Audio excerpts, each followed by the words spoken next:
La première leçon dans l'école de Christ, celle que le Saint-Esprit veut nous enseigner, c'est ce que nous avons appelé la nature entièrement autre de Christ, entièrement différente de la nôtre. Cela pourra être non seulement la première leçon, mais une leçon qui se continuera durant toute notre vie. Mais c'est la chose par laquelle commence le Saint-Esprit, la nature de Christ entièrement autre de ce que nous sommes en nous-mêmes. Lisons l'évangile de Jean en ayant dans notre esprit cette seule pensée, et lisons-le tranquillement, sérieusement. Combien Christ est différent de ceux qui l'entourent, de ses disciples même. Nous pouvons passer de l'évangile de Jean à tous les autres évangiles en gardant cette même pensée. Ce sera une éducation pour nous. Si le Saint-Esprit est avec nous, à mesure que nous lisons. Combien il est différent, absolument autre. Cette différence s'affirme toujours à nouveau. Vous êtes d'en bas, moi je suis d'en haut. Jean 8, 23.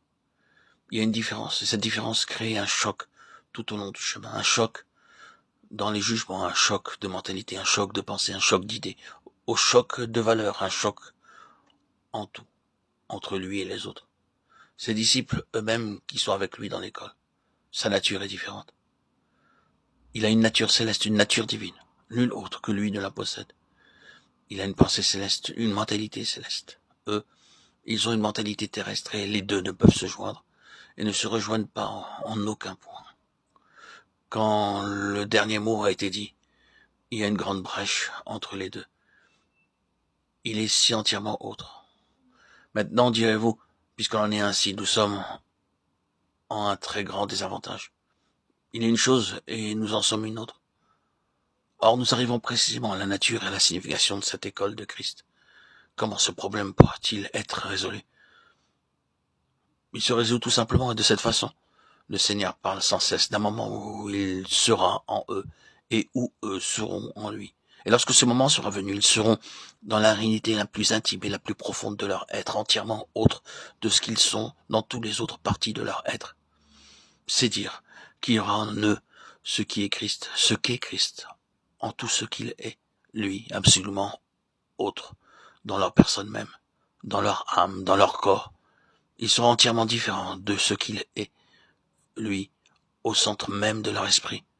Ils penseront parfois que la chose la meilleure à faire serait celle-ci, mais celui qui est en eux est entièrement autre, ne leur permettra pas de le faire. Ils penseront parfois que la chose la plus sage serait de ne pas faire ceci, et celui qui est en eux est entièrement autre. Insiste, en fait ceci. L'homme extérieur dit, c'est une folie, je ne ferai que courir au désastre.